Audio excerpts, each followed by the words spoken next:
Question number 1, भगवान बुद्ध को बुद्धत्व जिस वृक्ष के नीचे प्राप्त हुआ था, इसका आंसर है ब, अश्वत्थ। क्वेश्चन नंबर 2, बसंत का अग्रदूत किसे कहा गया है, इसका आंसर है ए, आम का bore. Question number 3, Shrimad Bhagavad Gita में भगवान की विभूतियों में माना गया है, इसका आंसर है द, अश्वत्थ को। क्वेश्चन नंबर 4, निम्नलिखित में से नदी का पर्यायवाची है, इसका आंसर होगा ब, सरिता। क्वेश्चन नंबर 5, उपयुक्त गद्यांश का उपयुक्त शीर्षक है, इसका आंसर है स, भारतीय संस्कृति। क्वेश्चन नंबर 6, जंगम का शब्द का विपरीतार्थ है स्थावर, इसका आंसर होगा ए, स्थावर। क्वेश्चन नंबर 7, कवि ने भूलोक का गौरव किसे बताया है, इसका आंसर है स, भारतवर्ष को। क्वेश्चन नंबर 8, निम्न में से नर सृष्टि का सर्वप्रथम विस्तार किया है, इसका आंसर है ब, विधि ने। क्वेश्चन नंबर 9, नूतन शब्द का विलोम है, इसका आंसर होगा द, पुरातन। क्वेश्चन नंबर 10, निम्न में से भारत की श्रेष्ठता परिलक्षित होती है, इसका आंसर है ब, ऋषिभूमि और बहुभूति भंडार। क्वेश्चन नंबर 11, उपयुक्त पदांश का उपयुक्त शीर्षक नीचे लिखे विकल्पों में से छांटिए, इसका आंसर है भारत की श्रेष्ठता यानी ए। क्वेश्चन नंबर 12, व्रत भारतवर्ष ही संसार का सिरमौर है, इस पंक्ति का सही आशय है, इसका आंसर है ए, भारत भूमि संसार के संपूर्ण देशों में सर्वश्रेष्ठ है, इसका आंसर होगा ए। क्वेश्चन नंबर 2, हिंदी व्याकरण को मोटे तौर पर 4 वर्गों में विभाजित किया गया है, इसका आंसर होगा 4।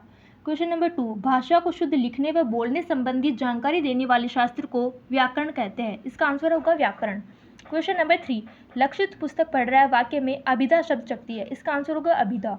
क्वेश्चन नंबर 4, जब किसी शब्द के मुख्यार्थ में बाधा हो या अभिधा से अभिष्ट अर्थ का बोध न हो तो वह लक्षण शब्द शक्ति होती है।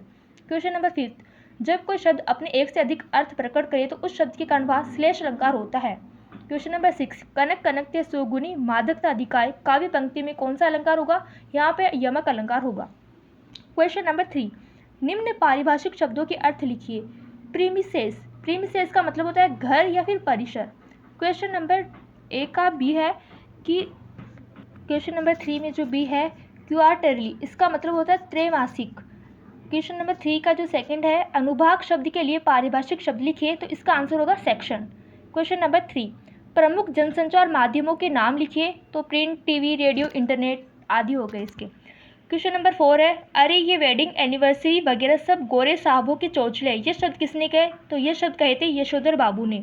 क्वेश्चन नंबर 5 है, हमारा अगला क्वेश्चन है 5, लेखक सौंदर्यगेकर मास्टर के किस प्रकार नजदीक पहुंच गया था, तो इसका आंसर होगा कि जो सौंदर्यगेकर मास्टर है वो मराठी पढ़ाते थे और वे कवि भी थे, तो जो लेखक था वो उनको उनके जो कविता बोलना और जो लिखना था लेखक को पसंद आने लग गया, तो इस प्रकार वो जो लेखक था वो मास्टर के नज़दीक पहुंच गया।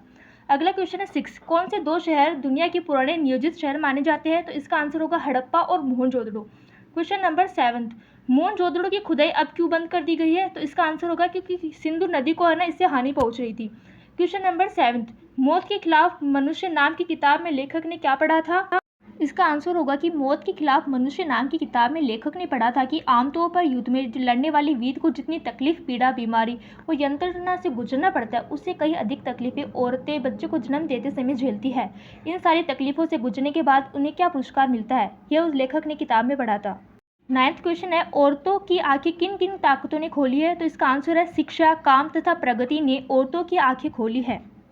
10th क्वेश्चन है निशा निमंत्रण के गीत में कवि ने किस काव्यात्मक चित्रण की कोशिश की है, तो इसका आंसर है कि इस गीत में कवि ने प्रकृति की दैनिक परिवर्तनशीलता के संदर्भ में प्राणी वर्ग के धड़कते हृदय को सुनने की काव्यात्मक कोशिश को व्यक्त किया है।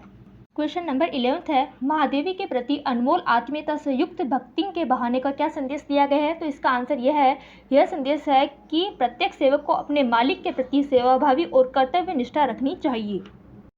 ओके स्टूडेंट्स, तो ये था आज आपका हिंदी का पेपर। उम्मीद है कि आप लोगों का अच्छा पेपर हुआ होगा और जिन भी स्टूडेंट्स के 90 अबव % आने वाले हैं हिंदी के पेपर में वो प्लीज़ मुझे कमेंट में ज़रूर बताएं।